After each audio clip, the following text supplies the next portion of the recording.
Hi dears, welcome back to my channel. അപ്പോൾ ഞാനിന്ന് വന്നിട്ടുള്ളത് നമുക്ക് വളരെ എളുപ്പത്തിൽ നല്ല അടിപൊളിയായിട്ട് എങ്ങനെ വീട്ടിൽ തന്നെ നമുക്ക് ഫിഷ് പൊള്ളിച്ചത് ഉണ്ടാക്കിയെടുക്കുക എന്നുള്ളതാണ്. അപ്പോൾ അതിന് മുമ്പായിട്ട് എൻ്റെ ചാനൽ നിങ്ങൾ ഫസ്റ്റ് ടൈമാണ് കാണുന്നുണ്ടെങ്കിൽ ഒന്ന് സബ്സ്ക്രൈബ് ചെയ്യണേ. അപ്പോൾ എങ്ങനെ ഉണ്ടാക്കുക നോക്കാം. അതിനുവേണ്ടി ഞാനിവിടെ എടുത്തിട്ടുള്ളത് ഏത് ഫിഷാണെന്നും കൂടി പറഞ്ഞുതരാം. അപ്പോൾ ഞാൻ സീബാസ് ഫിഷ് ഉപയോഗിച്ചിട്ടാണ് കേട്ടോ ഇത് ഉണ്ടാക്കി നോക്കിയിട്ടുള്ളത്.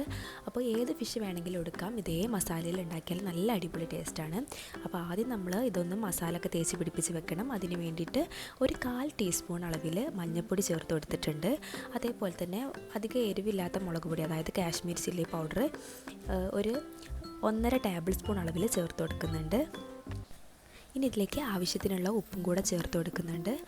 ഇനി ഞാനിവിടെ നാരങ്ങയുടെ പുളിയായിട്ട് ചേർത്ത് കൊടുക്കുന്നത്. അപ്പോൾ ഒരു 1/2 ലെമണ് ഇതേപോലെ നല്ല രീതിയിൽ പിഴിഞ്ഞിട്ട് അതിൻ്റെ നീരെടുക്കുന്നുണ്ട്. ഇനി ഇതിലേക്ക് 1 ടീസ്പൂൺ അളവിൽ ഇഞ്ചി വെളുത്തുള്ളിയുടെ പേസ്റ്റ് അല്ലെങ്കിൽ ഒന്ന് ചതച്ചെടുത്തതായാലും മതി, അതും ചേർത്ത് കൊടുത്തിട്ട് നല്ല രീതിയിലൊന്ന് മിക്സ് ആക്കിയിട്ട് എടുക്കുന്നുണ്ട്. അപ്പോൾ ഈ മസാല നല്ല രീതിയിൽ ഫുള്ളായിട്ട് മിക്സ് ആക്കിയിട്ട് എടുക്കുക. ശേഷം ഇതാണ് നമ്മുടെ ഫിഷിൻ്റെ മുകളിൽ നല്ല രീതിയിൽ തേച്ച് പിടിപ്പിക്കേണ്ടത്. അതിന് വേണ്ടിയിട്ട് ഞാൻ ഇപ്പോൾ വലിയ ഫിഷ് ആയതുകൊണ്ട് തന്നെ ഇതേപോലെ നടുവിൽ കീറിയിട്ട് ഇങ്ങനെ 2 ഭാഗമായിട്ട് വെച്ച് കൊടുക്കുന്നുണ്ട്. ഇനി ഇതിന് മുകളിൽ ഇങ്ങനെ വരഞ്ഞു കൊടുക്കുന്നുണ്ട്. നമ്മുടെ മസാല നല്ല ഉള്ളിലേക്കൊക്കെ പിടിക്കാൻ വേണ്ടിയിട്ടാണ്. അപ്പോൾ ഞാൻ ഇതേപോലെ നല്ല രീതിയിൽ വരഞ്ഞു കൊടുക്കുന്നുണ്ട്. ഇനി നമ്മൾ ഈ മസാല ഇതേപോലെ നല്ല രീതിയിൽ എല്ലാ ഭാഗത്തുമായിട്ട് തേച്ച് പിടിപ്പിച്ചിട്ട് കൊടുക്കണം. അപ്പോൾ മാക്സിമം എല്ലാ ഭാഗത്തും എത്തുന്ന രീതിയിൽ തന്നെ തേച്ച് പിടിപ്പിച്ച് കൊടുക്കുക. ഇനി മസാലയൊക്കെ ഈ മീനിൽ നല്ല രീതിയിൽ പിടിക്കാൻ വേണ്ടിയിട്ട് നമുക്ക് കുറച്ച് നേരം റെസ്റ്റ് ചെയ്യാൻ വേണ്ടി വെക്കാം. ഞാനിവിടെ ഒരു മണിക്കൂറോളം വെക്കുന്നുണ്ട്. ഒരു ചുരുങ്ങിയത് 1/2 മണിക്കൂറെങ്കിലും നമ്മളൊന്ന് മാറ്റി വെക്കണം, റെസ്റ്റ് ചെയ്യാൻ വേണ്ടി വെക്കണം. എന്നാലേ ആ മസാലയൊക്കെ പിടിച്ചിട്ടുള്ളൂ. ആ സമയം കൊണ്ട് നമുക്ക് ഇതിലേക്ക് റെഡിയാക്കി എടുക്കാനുള്ള ഗ്രേവിയിലേക്കുള്ള വെജിറ്റബിൾസൊക്കെ ഒന്ന് അരിഞ്ഞെടുക്കാം. അപ്പോൾ ഞാനിപ്പോൾ അരിഞ്ഞുകൊണ്ടിരിക്കുന്നത് നമ്മുടെ ചെറിയുള്ളിയാണ് ഇതിൻ്റെ ടേസ്റ്റ് എന്ന് പറയുന്നത്. അപ്പം കൂടുതലും ചെറിയുള്ളി എടുക്കാൻ വേണ്ടി ശ്രദ്ധിക്കുക. ഇല്ലയെന്നുണ്ടെങ്കിൽ ബുദ്ധിമുട്ടുള്ള ടൈമാണെങ്കിൽ നമ്മൾ സവാള എടുത്താലും മതിയും. ചെറിയുള്ളിയാണ് ഇതിന് ഏറ്റവും കൂടുതൽ ടേസ്റ്റ് ഉണ്ടാവുന്നത്. ഇപ്പോൾ നമ്മൾ 1 മണിക്കൂറോളം റെസ്റ്റ് ചെയ്യാൻ വെച്ചിട്ടുണ്ട്. അപ്പോൾ അത് 1 മണിക്കൂർ കഴിഞ്ഞിട്ടുണ്ട്. ഇനി നമ്മൾ ഈ ഫിഷ് ഒന്ന് ഫ്രൈ ചെയ്തിട്ട് എടുക്കുകയാണ് വേണ്ടത്. അതിന് വേണ്ടിയിട്ട് ഒരു പാൻ ചൂടാക്കിയിട്ടുണ്ട്. അതിലേക്ക് കോക്കനട്ട് ഓയിൽ, അതായത് നമ്മുടെ വെളിച്ചെണ്ണ ചേർത്ത് കൊടുക്കുന്നുണ്ട്. ഒരു 2 to 3 ടേബിൾ സ്പൂൺ വെളിച്ചെണ്ണ ചേർത്ത് കൊടുക്കുക. നിങ്ങൾ ആ ഒരു ഫിഷിൻ്റെ വലിപ്പം അനുസരിച്ച് ഫ്രൈ ചെയ്യാൻ ആവശ്യമായ രീതിയിലുള്ള എണ്ണ ഒഴിച്ച് കൊടുക്കുക. ഇനി ഇതിലേക്ക് നമ്മുടെ ഫിഷ് ചേർത്ത് കൊടുക്കുകയാണ് വേണ്ടത്. അപ്പം അത് വെച്ച് കൊടുക്കുന്ന ടൈമിൽ ഉടയാതെ ശ്രദ്ധിക്കണം. ഇനി കുറച്ച് നേരം ആ ഒരു സൈഡ് നല്ല രീതിയിലൊന്ന് വെന്ത് വരുന്നവരെ വെയിറ്റ് ചെയ്യാം. അപ്പോൾ ഞാൻ ഏകദേശം ഒരു മീഡിയം ഫ്ലെയിമിലിട്ടിട്ടാണ് വേവിച്ചെടുക്കുന്നത്. ഒന്ന് നല്ല രീതിയിൽ തന്നെ വെന്ത് കിട്ടിക്കോട്ടെ എന്ന് വിചാരിച്ചിട്ട്. അപ്പോൾ ഒരു മീഡിയം ഫ്ലെയിമിലിട്ടിട്ട് കുറച്ച് നേരം ഫ്രൈ ചെയ്യാൻ വേണ്ടിയിട്ട് വെക്കുന്നുണ്ട്. ഇനി ഒരു ഫ്ലേവറിന് വേണ്ടിയിട്ട് ഞാൻ കുറച്ച് വേപ്പിൻ്റെ ഇല അതിന് മുകളിലായിട്ട് കറിവേപ്പില ചേർത്ത് കൊടുക്കുന്നുണ്ട്. ഇത് അത്യാവശ്യം വലിയ ഫിഷ് ആയതുകൊണ്ട് തന്നെ നമുക്ക് മറിച്ചിടാൻ നല്ല ബുദ്ധിമുട്ടുണ്ടായിരുന്നു. അപ്പോൾ ഒരുപാട് പ്രാവശ്യം ഞാൻ തവി ഉപയോഗിച്ചിട്ട് മറിച്ചിടാൻ വേണ്ടി ശ്രമിച്ചിട്ടുണ്ടായിരുന്നു. അപ്പം അങ്ങനെയൊന്നും പറ്റാതായപ്പോൾ ലാസ്റ്റ് ഞാൻ ഒരു പ്ലേറ്റ് മുകളിൽ വെച്ചിട്ട് അതിലേക്ക് മറിച്ചിടുകയാണ് ചെയ്തിട്ടുണ്ടായിരുന്നത്. ശേഷം ആ പ്ലേറ്റോട് കൂടി തന്നെ ആ സെയിം സൈഡ് നമ്മൾ അതിലേക്ക് വെച്ച് കൊടുക്കുകയാണ് ചെയ്തത്. അങ്ങനെ 2 സൈഡും നല്ല രീതിയിൽ ഫ്രൈ ആക്കിയിട്ട് നമ്മൾ അതൊന്ന് മാറ്റി വെക്കുന്നുണ്ട്. ഇനി ഈ ടൈം കൊണ്ട് നമുക്ക് ഇതിലേക്കുള്ള ഗ്രേവി റെഡിയാക്കി എടുക്കണം. അതിന് മുകളിലേക്ക് വയ്ക്കാനുള്ള ആ മസാല ഒന്ന് റെഡിയാക്കി എടുക്കാനുണ്ട്. ഇതിലേക്ക് 1.5 ടേബിൾ സ്പൂൺ വെളിച്ചെണ്ണ ഒഴിച്ച് കൊടുക്കുന്നുണ്ട്. നമ്മൾ ഫിഷ് ഫ്രൈ ചെയ്തിട്ടുള്ള ഓയിലുണ്ടെങ്കിൽ അതും കൂടി ചേർത്ത് കൊടുക്കുകയാണെങ്കിൽ നല്ല ടേസ്റ്റ് ആയിരിക്കും. അപ്പോൾ നമ്മൾ 1.5 ടേബിൾ സ്പൂണ് കോക്കനട്ട് ഓയിൽ ചേർത്ത് കൊടുക്കുന്നുണ്ട്. ഇതിലേക്ക് 1 ടീസ്പൂൺ അളവിൽ തന്നെ കടുകും 1 ടീസ്പൂൺ അളവിൽ ഉലുവയും ചേർത്ത് കൊടുക്കുന്നുണ്ട്. അപ്പോൾ കടുക് ഒന്ന് പൊട്ടി തുടങ്ങുന്ന ടൈമിൽ ഉലുവ ചേർത്ത് കൊടുക്കുക. നമ്മളിതിലേക്ക് ഇനി 10-15 ചെറിയുള്ളി ചെറുതായിട്ട് അരിഞ്ഞ് ചേർത്ത് കൊടുക്കുന്നുണ്ട്. അതിന് പകരം ഒരു മീഡിയം സൈസിലുള്ള സവാള ചെറുതായിട്ട് അരിഞ്ഞത് ചേർത്ത് കൊടുത്താലും മതി. അപ്പോൾ ഈ ചെറിയുള്ളി ആകുമ്പോൾ നല്ല ടേസ്റ്റാണ്. പിന്നെ അതുപോലെ തന്നെ ഇഞ്ചി ചെറുതായിട്ട് അരിഞ്ഞത് ചേർത്ത് കൊടുക്കുന്നുണ്ട്.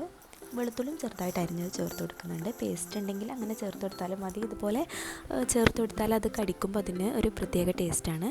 ഇനി നമ്മൾ പച്ചമുളകും ചെറുതായിട്ട് അരിഞ്ഞതാണ് ചേർത്ത് കൊടുക്കുന്നത്. അപ്പം ഒരു 2 വലിയ സൈസുള്ള പച്ചമുളക് ചേർത്ത് കൊടുക്കുന്നുണ്ട്. കാരണം ഇത് അധികം എരിവില്ലാത്ത പച്ചമുളകാണ്. അതും ഇതുപോലെ നല്ല രീതിയിൽ ചെറുതായിട്ട് തന്നെ അരിഞ്ഞതാണ് ചേർത്ത് കൊടുക്കുന്നത്. പിന്നെ ഇഞ്ചിയും വെളുത്തുള്ളിയും ഏകദേശം ഇഞ്ചി ഒരു 1/2 ടീസ്പൂൺ അളവിലും വെളുത്തുള്ളി 1 ടേബിൾ സ്പൂൺ അളവിലും ചേർത്ത് കൊടുത്തിട്ടുണ്ട്. അപ്പോൾ നല്ലൊരു ഫ്ലേവർ കിട്ടാനായിട്ട് ഇതോടൊപ്പം തന്നെ നമ്മൾ കറിവേപ്പിലയും കൂടി ചേർത്ത് കൊടുക്കുന്നുണ്ട്. ഇതിലേക്ക് ആവശ്യമായിട്ടുള്ള ഉപ്പും കൂടി ചേർത്ത് കൊടുത്തിട്ട് നല്ല രീതിയിലൊന്ന് മിക്സ് ആക്കിയിട്ട് എടുക്കണം. ഇനി ചെറിയുള്ളിയൊക്കെ ഒന്ന് കളർ മാറിയിട്ട് ഇതിൻ്റെയൊക്കെ ഒരു പച്ചമണം മാറി വരുന്ന ടൈമിൽ തന്നെ ഒരു ചെറിയ സൈസിലുള്ള സവാള നല്ല ചെറുതായിട്ട് അരിഞ്ഞത് ചേർത്ത് കൊടുക്കുകയാണ് ചെയ്യുന്നത്. ഈ നമ്മുടെ ചെറിയ ഉള്ളി തന്നെ നല്ല ടേസ്റ്റാണ്. അപ്പോൾ അത് അത്രയും അളവിൽ നമ്മൾ വലിയ ഫിഷ് ആയതുകൊണ്ട് തന്നെ ഒരുപാട് മസാല വേണം. അതുകൊണ്ടാണ് നമ്മൾ സവാളയും കൂടി ചേർത്ത് കൊടുക്കുന്നത്.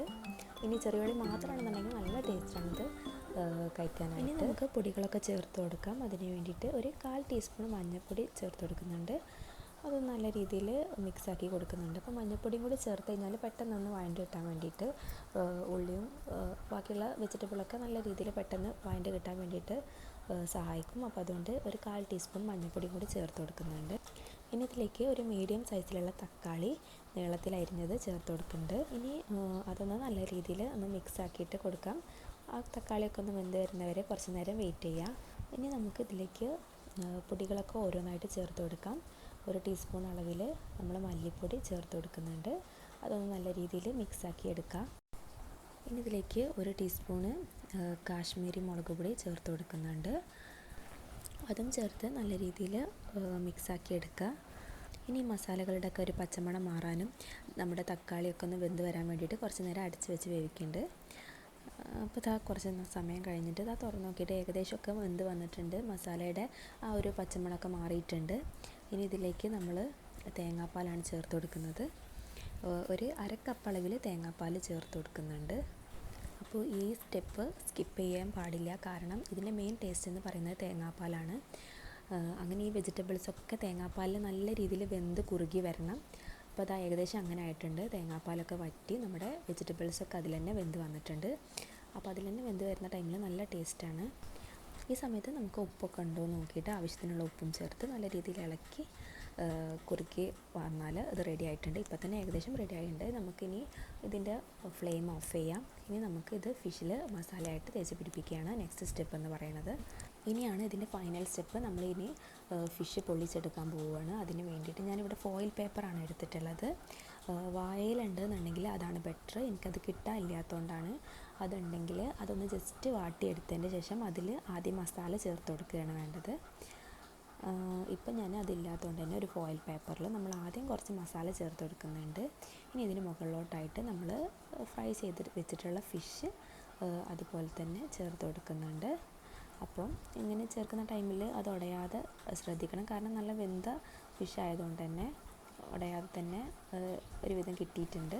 ഇനി ബാക്കി മസാലകൾ ഇതിന് മുകളിലായിട്ട് ഇതേപോലെ കുറച്ചായിട്ട് ചേർത്ത് കൊടുക്കുക.